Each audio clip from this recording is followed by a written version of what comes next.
I have a show favorite with me today, former CIA Larry Johnson, to help make sense of what's going on. Larry, as you know, we're getting intel that Russia might be feeding weapons down to Hezbollah. Hezbollah is making threats against northern Israel. At the same time, the former president of Russia, is saying that World War III is about to break out, but not where you think. So thank you for coming on, and let's go through some of these topics one by one. Sure.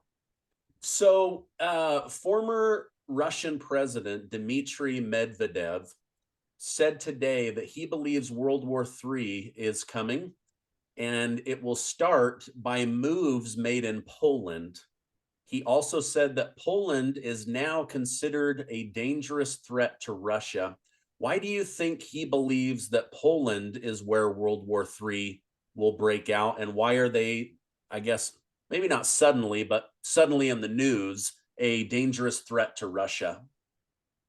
Yeah, that's really the first I've heard of it.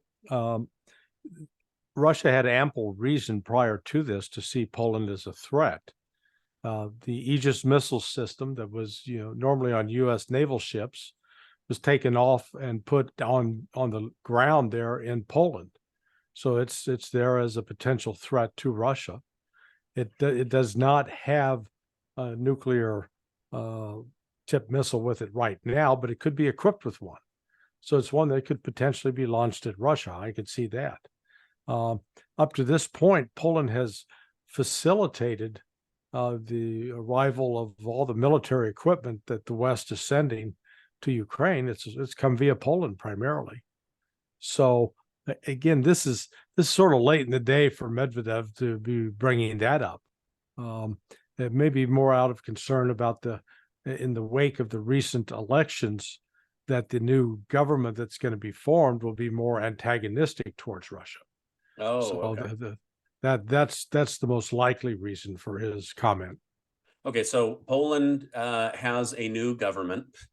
On top of that, the flow of weapons has been through Poland, and then Right. could it also have something to do with how many American military boots on the ground are in Poland, right on the border? Well, my understanding is some of those actually been pulled out and redeployed towards the Middle East. Okay. So,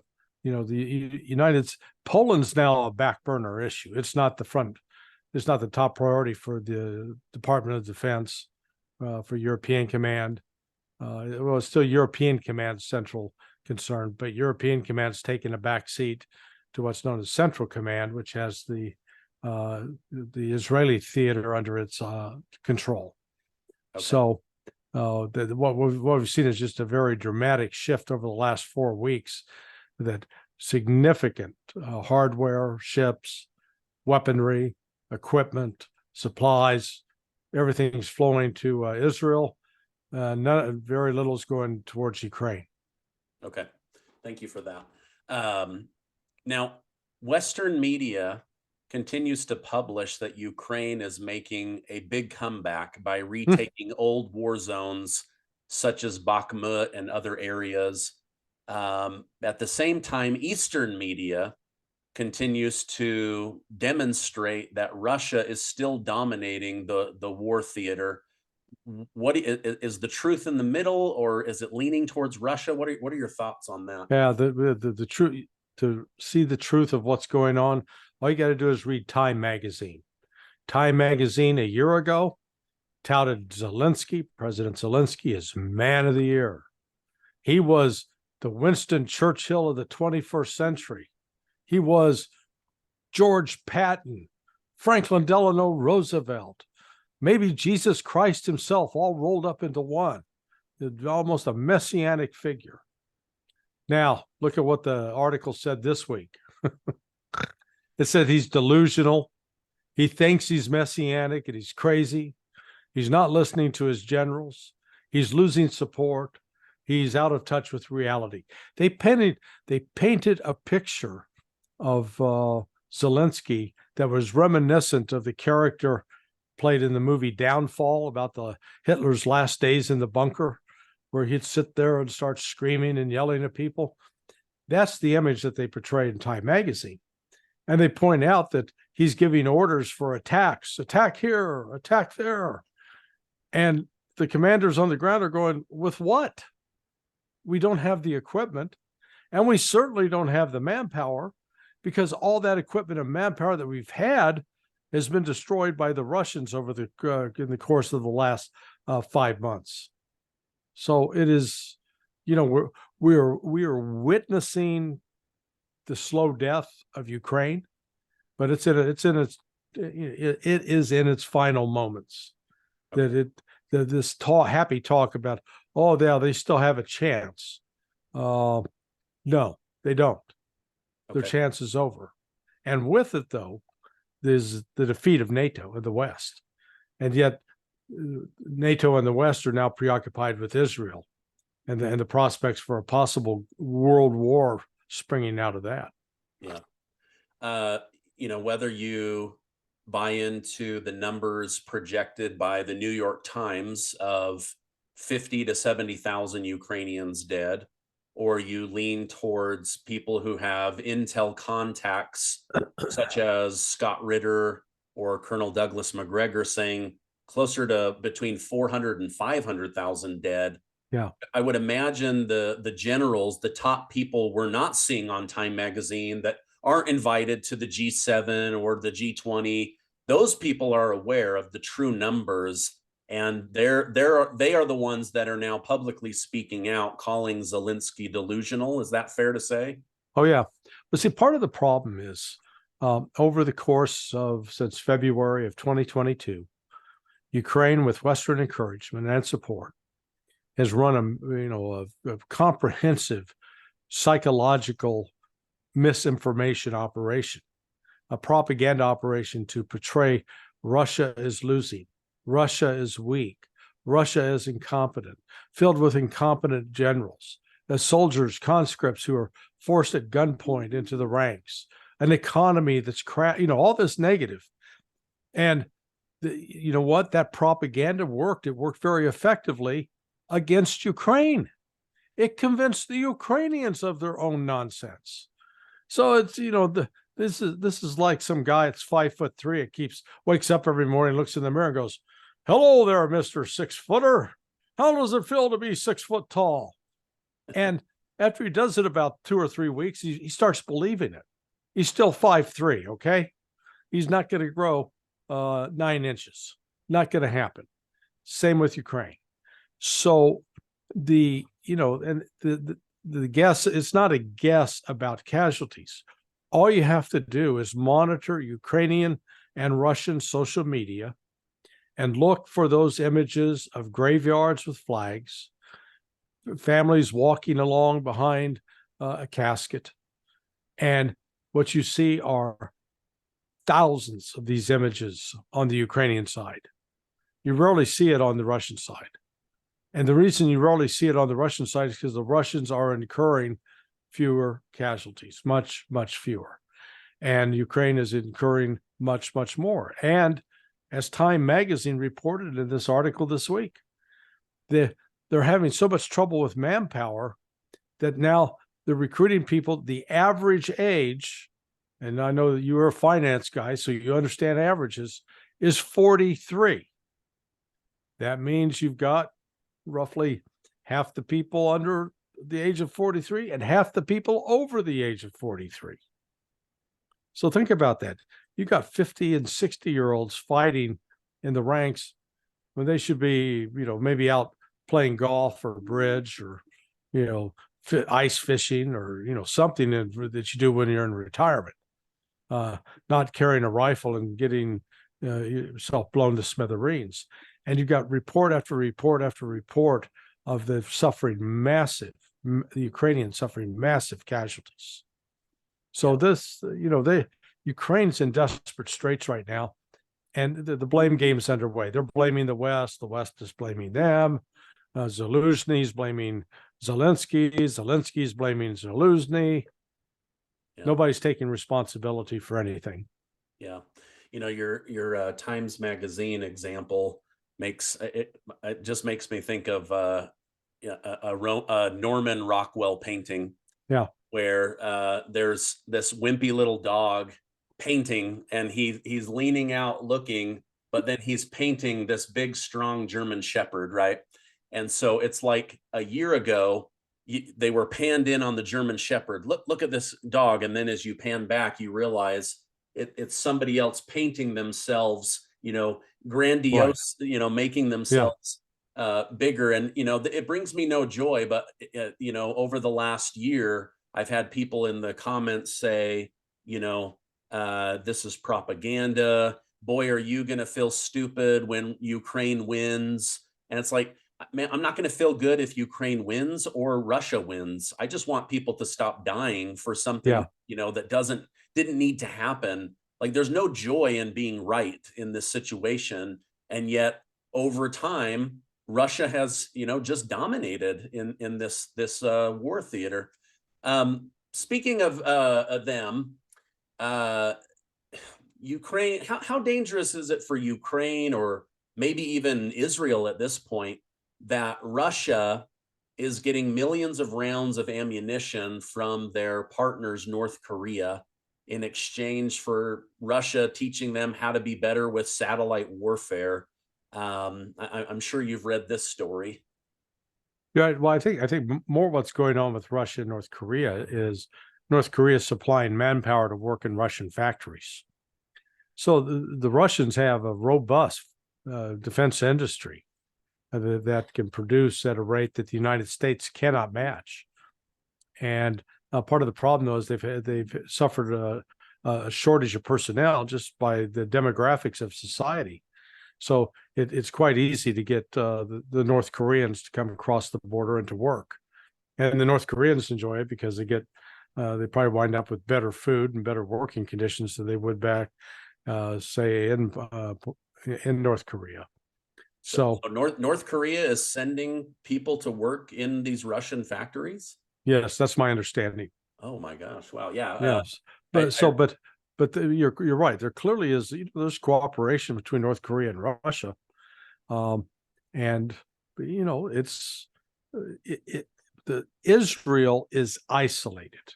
That's what we've decided. We're gonna fight the world. Russia's the enemy. North Korea is the enemy. China's the enemy. Iran's the enemy. Sort of like we're like a perverse Oprah Winfrey giving away cars. Instead of giving away cars, we're going, you're an enemy and you're an enemy. And, okay, we're going to fight the whole damn world with what? With what? Oh yeah, we'll gin up our defense production. Oh, it's in Mexico? Oh, okay. Oh, it's in China? Oh, all right. Well, that's a problem. Yeah. Well, I know what we'll do. Let's convert our armored forces into electrical vehicles. So that way, even though we're out destroying people in war, we'll save the planet.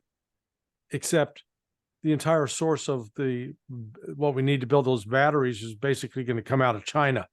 Yeah. But we're doing it to fight China. And the last time I checked, tanks don't swim very well across the Pacific Ocean to get to China. So, I mean, it's just, we're caught in a cycle of insanity in the United States where we just, like a 2-year-old child with a hammer, everything looks like a nail. Everything has to be hit with the hammer.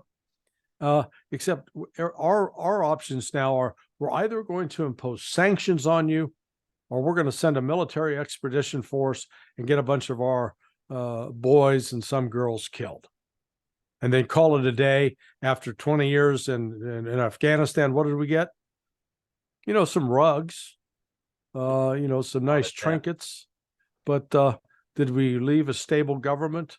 Well, we we left the Taliban stronger than when we found them 20 years ago. Yeah. Except they were the ones we were fighting. I mean, I wish that Americans would just simply wake up and step back and look at what the hell are we doing? What is it? We keep talking about we're going to fight them. We're going to fight Russia. We're going to fight China. With what? And with whose son and daughter? Just as you look at, the top members of the Ukrainian government, their kids are, off in other places. Bibi Netanyahu's son, he's not slapping on the uniform. He's at Miami Beach, Yeah. and hey, Mitt Romney's kids, are they on the front lines? Oh, hell no. Yeah. So, the elite in the United States, they want to send they'll send the black kids, they'll send the poor kids, they'll send the Southern kids out to battle. Well, they stay home and they watch, their kids stay safe. Yeah. And then they create these wars where these people get horribly mangled, and then they come back and they're basically on their own. They're not going to get, if somehow they could figure out how to come back as an illegal alien, they would get better service. Yeah. Yeah. I was offered to have Benjamin Netanyahu's son come on my show. And I said, I'm for, protecting Israel. And, I'm very cautious about what could happen in Gaza to these, defenseless Palestinians and their children. But I don't want this guy on my show. No, thanks. I went ahead and passed.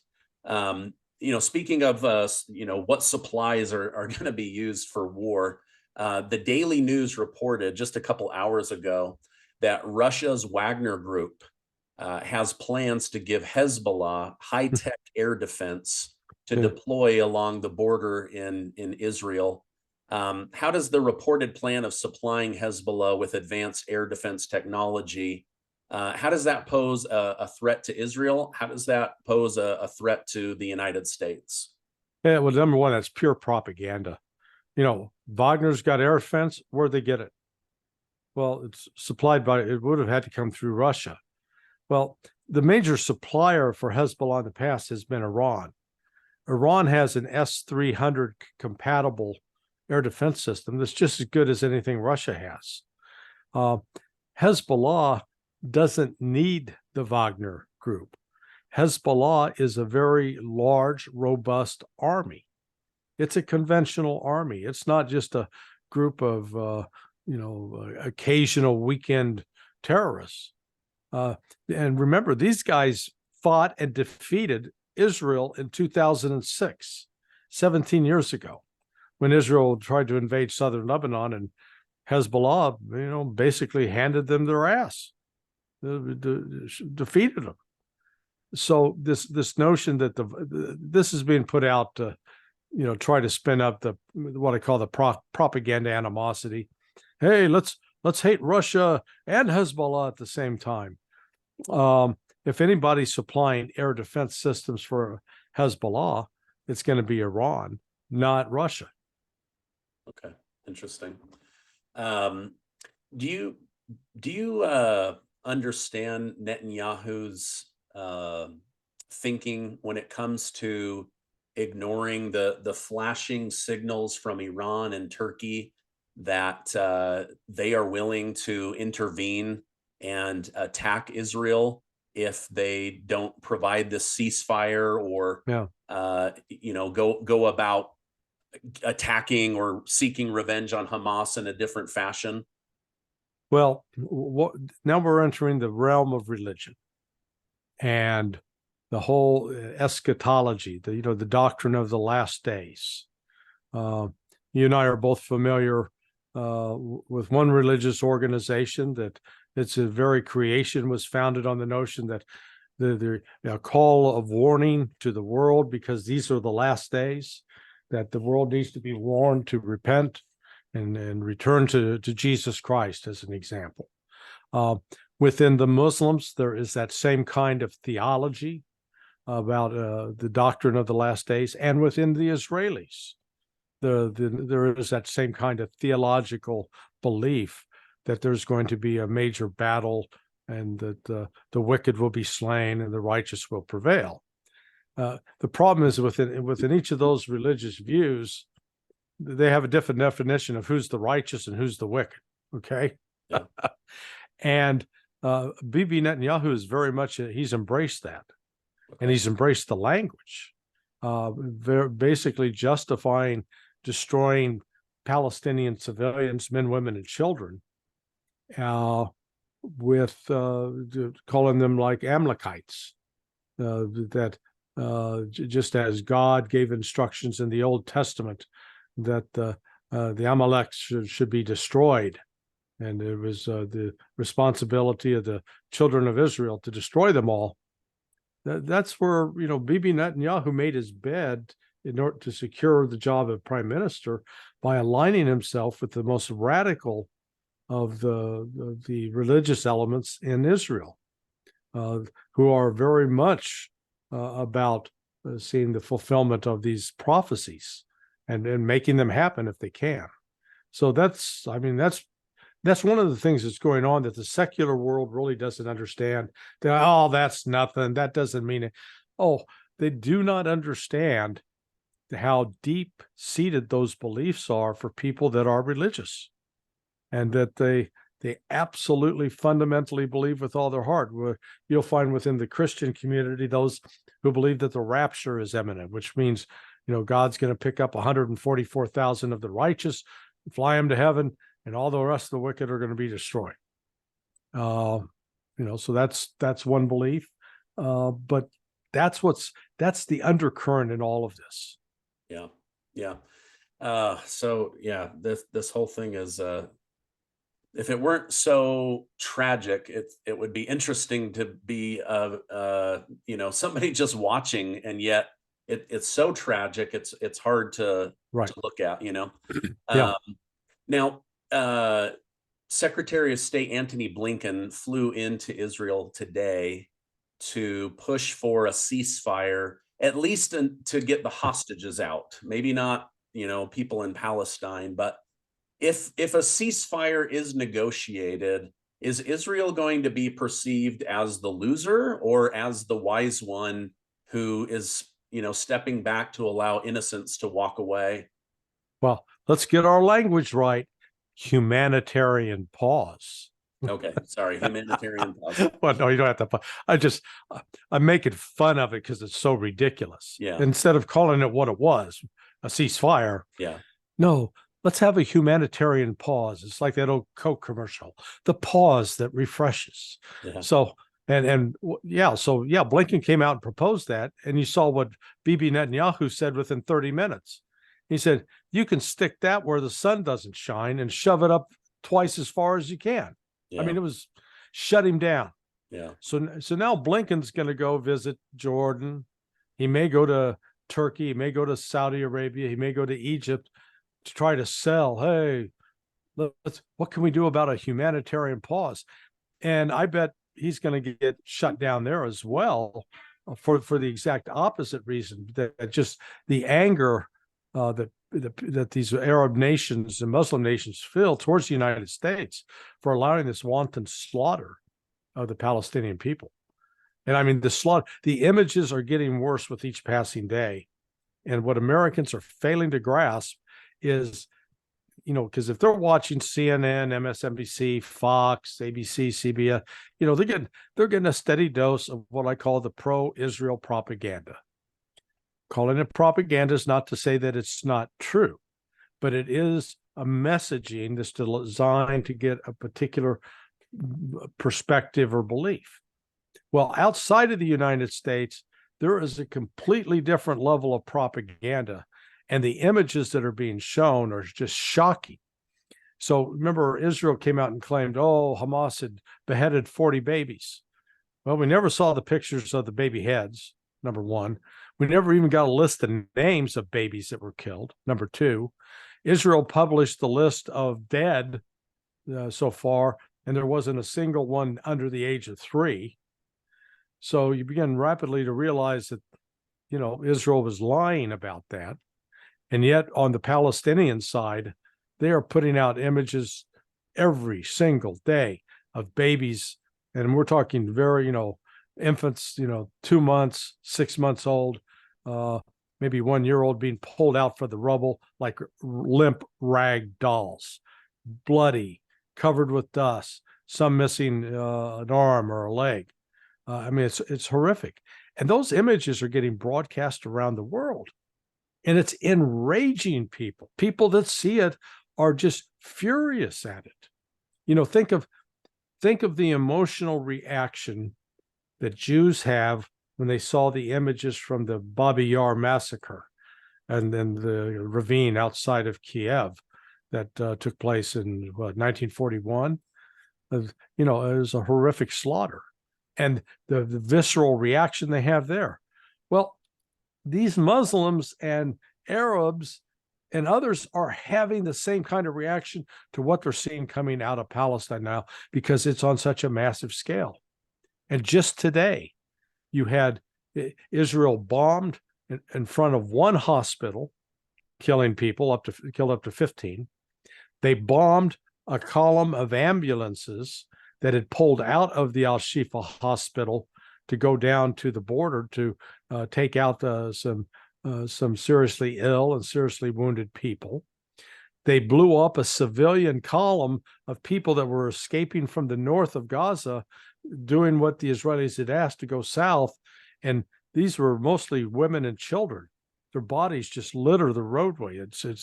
It's shocking. And then they hit a school. They hit a UN school.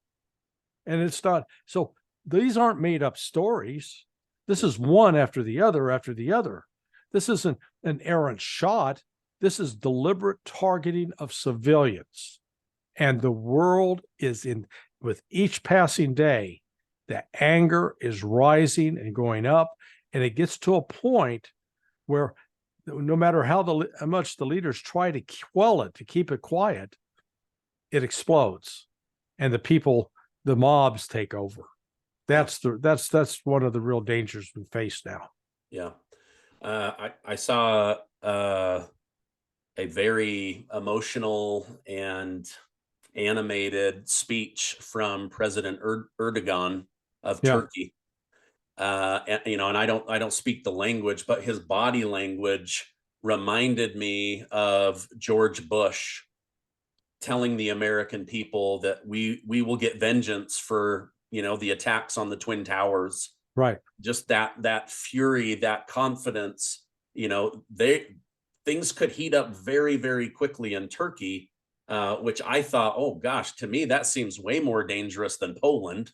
Yes. I don't know why Medvedev is not looking at the Middle East going, this is where World War III could very much explode.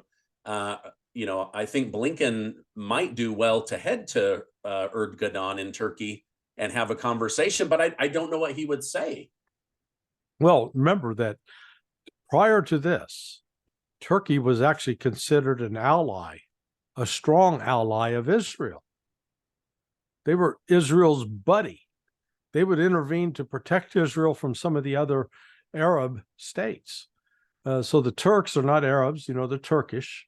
Mm-hmm. But the language that Erdogan was speaking is, that Turkish language resonates through Kazakhstan, Turkmenistan, Tajikistan, all the stands going out. And most of those are Muslim countries. So Erdogan's words also resonate with them. And let's not forget that the second largest army in NATO after the United States is Turkey. And then Turkey's has really developed some sophisticated unmanned, drones, the drone unmanned civil aviation vehicles. They call them UCAVs. That can be used in combat against Israeli forces. So this, he's been guilty of bombast in the past, but his words were, as you said, so passionately spoken and so warmly received by that crowd in front of his when he gave the speech was about 1 million people. So it's this is got the potential really to spin out of control. Yeah, I'd never seen anything like it. And then I saw another speech with, I guess, a leader in Lebanon in front of Hezbollah people, and also Nasrallah. Yes. Nasrallah. His speech today. Just incredibly animated, ready to go and to fight. Final question. Oh, go ahead. Yeah, I was just this comment about Nasrallah's speech today. So Nasrallah has been around for over 3 decades. And Hezbollah's army is something to be feared. It would probably be, I would say, after Turkey, maybe the second largest army other than Israel's. So if they decided to get engaged, and what he gave today was a pretty measured speech, even though it was spoken passionately, but he was putting the United States and the West on notice that ultimately they would be held accountable for what's taking place in Gaza. But he did not issue an immediate call to arms, announcing that we're going to unleash jihad. But again, what wasn't being said is that every day Hezbollah operatives are hitting Israeli targets in northern Israel and hitting them effectively. And Israel's trying to strike back. So this is, it's sort of a closet war. At the same time, the American people aren't being told that our bases throughout Syria and Iraq and in other locations are being routinely attacked every day. And the attacks are growing more fierce, I'm told. And yet the Americans aren't being told that. Yeah, they just sent another, I think, 300 to Syria, hoping that would calm things down after blowing up that ammunition warehouse. But like you say, they seem to be escalating, not de-escalating. Right. Yeah. Okay, final question.